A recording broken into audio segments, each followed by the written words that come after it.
Tango Gameworks, headed by Shinji Mikami, the director of the original Resident Evil, has produced some fantastic horror games, such as The Evil Within 1 and 2, which I loved, and are available on Xbox Game Pass right now. And most recently, Ghostwire Tokyo, which is currently a PS5 exclusive, but should be coming to Xbox Game Pass soon, similar to Deathloop last year. So it's safe to say that when Tango Gameworks announced Hi-Fi Rush at the Xbox Developer Direct, I was really shocked. The game looks akin to Jet Set Radio Future, Sunset Overdrive, and rhythm games like Metal Hellsinger and Crypt of the Necrodancer. Furthermore, that they announced that it was available that day. So at the time of recording this, the game has been out for 4 days, and no one knew it was coming. I've spent the last few days playing the game, and I need to bring this game to your attention. So let's jump in and have a closer look at Hi-Fi Rush, developed by Tango Gameworks and published by Bethesda. Anyone see the guy that did this? As soon as you jump into Hi-Fi Rush, you can see that the game oozes personality with its cel-shaded design that takes inspiration from anime and comic books. The characters are very likable. Even the villains themselves lean into the atmosphere and humor of the game. I honestly find myself laughing out loud at the dialogue between the characters, and each engagement with the bosses throughout the game is unique and impactful. At its heart, Hi-Fi Rush is a rhythm game. It's not only the music cues that help you keep in time with the rhythm though. The environment also helps you keep in time with the beat to get the maximum input out of your combos. The attention to detail in all the visual aspects of Hi-Fi Rush is absolutely insane. I am sure throughout your playthrough, you will take a moment or two to soak in the visual impact of the characters and the environments. But how does it play? Hi-Fi Rush combines 3D platforming, melee combat with rhythm elements that increase your damage input and boost your score.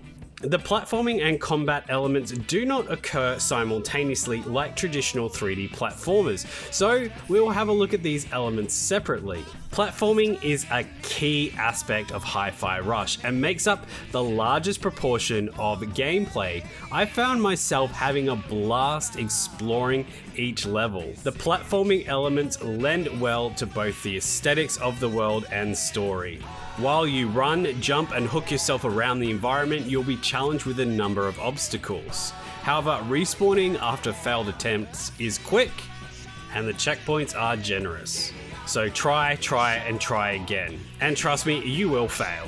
However, you'll get through before the point of frustration or rage quitting. At certain points in each level, there are quick time events that require multiple button inputs of different buttons. However, luckily, there is accessibility features that will map these quick time events to one button. Throughout your exploration of the level, you will also find a number of resources and collectibles that will assist you in powering up your character and also providing some basic lore into the world of Hi-Fi Rush. The combat is your traditional melee style with light and heavy attacks, dodging, grapples, and parrying.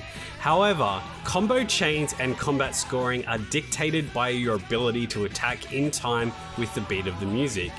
This is not a new concept, as we've seen rhythm combat in games before. But Hi-Fi Rush's frantic but controlled combat takes a rhythm melee to the next level, due in part to its free-flowing nature, varied enemies, summonable companions, and multiple combo options both on the ground and in the air.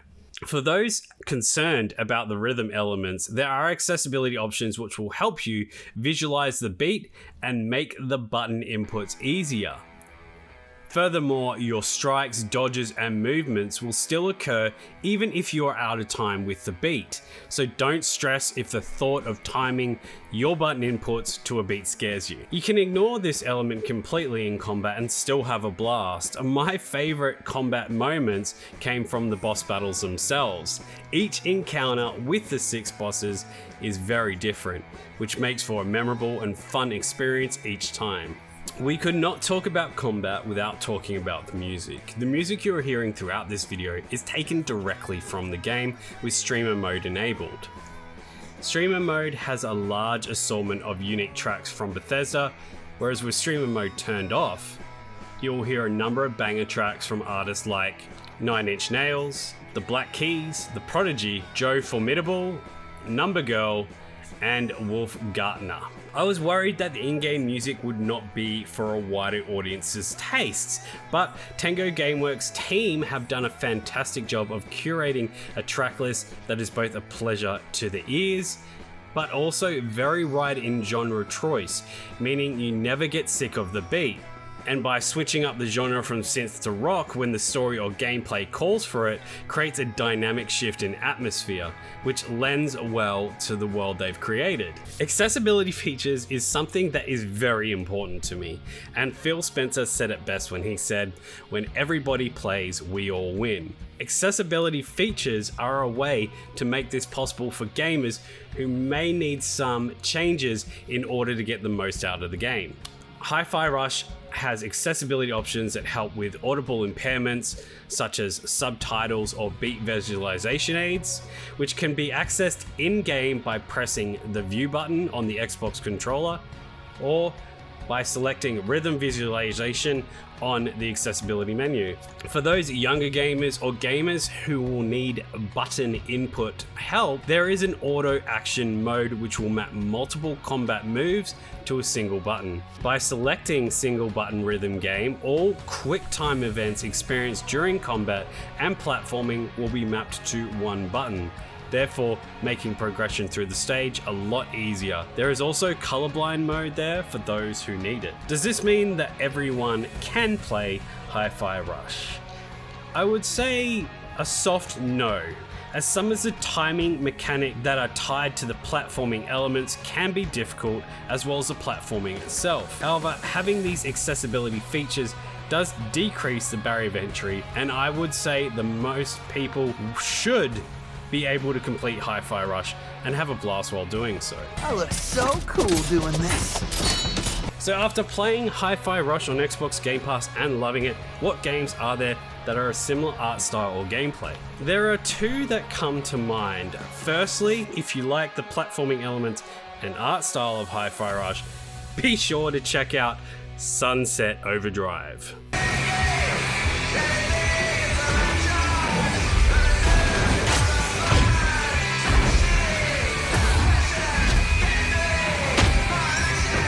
Together we'll take Bisco down.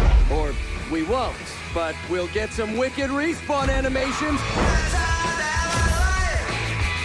Get ready to die, asshole!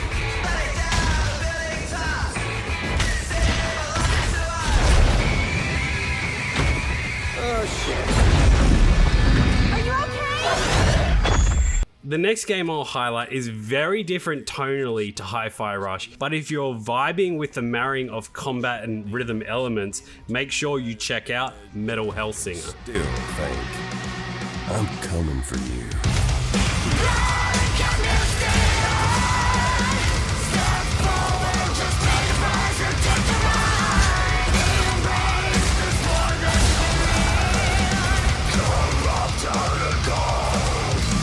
Her guns were the drums of hell. Me? I'm just a fan. I'm still here. Holding on. Let this fire break. Let this fortune last. There are games out there as well that are not available on Xbox Game Pass, but are available on Xbox that are very akin to Hi-Fi Rush. 2 come to mind for this: No Straight Roads. 1, 2, 3, 4.